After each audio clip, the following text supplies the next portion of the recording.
የጽናት ድራማ ተለቋል ማለት ነው። እንግዲህ የጽናት ድራማ ላይ ሀሴት የምትባል እንግዲህ አዲስ እንግዳ ተቀላቅላቸዋለች። እሷም ማናት? ኪራ ያግባት እያሉ አባትየው እየጠየቋት ያለችው ልጅ ናት ማለት ነው። ኪራንና ሀሴትን አንድ ለማድረግ አባትየው እንግዲህ መከራ ስቃያቸውን በልተዋል።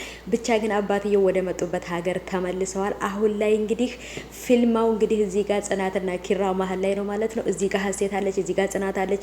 ኪራ በመሀል እንግዲህ ተወዛግቧል፣ ግራ ተጋብቷል ማለት ነው።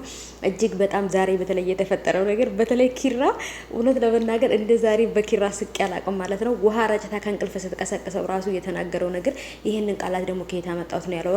ራሱ በቃ እንትን ነው የሆነው ማለት ነውና ነርቨስ ነው የሆነው ልጁ ማለት ነው። ከመናደዱ የተነሳ ሀሴትም በጣም የሚያናድድ ጸባይ ያላት ማለት ነው። በቃ የበፊት አይነት እንትን ያላት ልጅ ናትና እጅግ በጣም አስቂ ነበር የዛሬው። እውነት ለመናገር በጣም ነበር የሳኩት። ሰላም ውድ የተከበራችሁ የቻናሌ ተከታታዮች ሰላማችሁ ይብዛልኝ ባላችሁበት ውድ ቤተሰቦቼ። ለቻናሌ አዲስ ከሆናችሁ ሰብስክራይብ እያደረጋችሁ ቤተሰብ ሁኑ። ነባሮች ደግሞ እንኳን በሰላም መጣችሁ ብያለሁ። ዛሬ እንዴት አያችሁት የጽናትን ድራማ? እውነት ለመናገር ሀሴት የምትናገረው ነገር እና እዛ ጋር ጽናት እየቀናች ነው።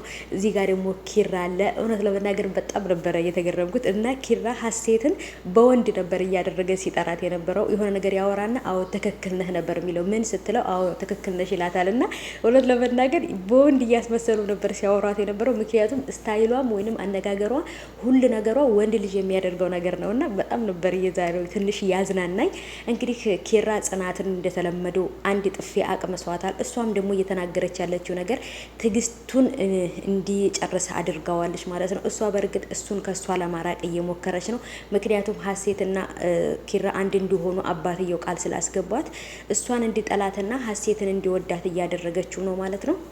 ግን ደግሞ ኪራ በጭራሽ ሀሴት ታይፑ አይደለችም። ታይፑ ወይንም ደግሞ ምርጫው አይደለችም ማለት ነው። በጭራሽ እንደ ሀሴት አይነት ሴት የኪራ ታይፕ አይደለችም ወይንም ምርጫው አይደለችም ማለት ነው።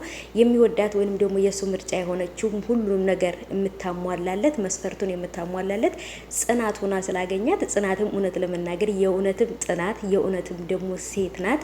ስነ ስርዓት ያላት በስነ ስርዓት እንትን ያደገች ልጅ ናትና ስለዚህ ጽናትን አይወዳትም ማለት ወይንም ደግሞ ማንም ሰው አይቶ ጽናትን ይወዳታል። እንደዚች አይነት ስነ ስርዓት ያላት ራሷን የምታስከብር ክብር ያላትን ሴት ሁሉም ማንኛውም ወንድ ይወዳል ማለት ነውና ስለዚህ ኪራዬ ደግሞ እንግዲህ በሷ ፍቅር ስለተመታ አንድ ጊዜ በግራም በቀኝም በፊትም በኋላም በጥፊ ስላለው የጽናት ፍቅር ማለት ነው። በጭራሽ ከዚህ በኋላ ማንንም ሊወድ አይችልም። እስኪ ሀሴትንና ጽናትን እስኪ አስተያዩዋቸው ማለት ነው። በጭራሽ ሀሴት የጽናትን ሩብ እንኳን አደርስም ማለት ነው። ስነ ስርዓት ብትሉ ጸባይ ብትሉ መልክ ብትሉ ሁሉን ነገር ማለት ነው አሟልቶ የሰጣት ናት ጽናት። ስለዚህ በጭራሽ ሀሴትን ሊወዳትም ሊያገባትም ሊያፈቅራትም አይችልም ማለት ነው ኪራ።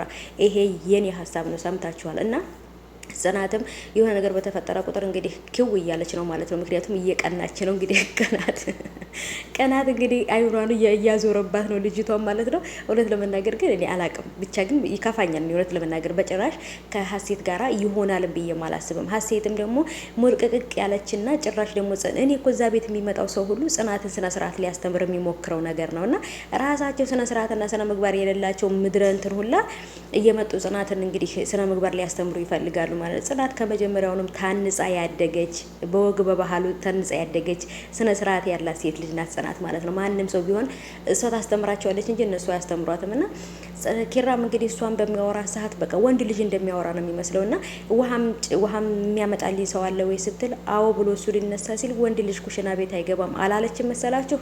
ምድረ ሞልቃቃ ከየት የመጣች ናት ይቺ ደግሞ?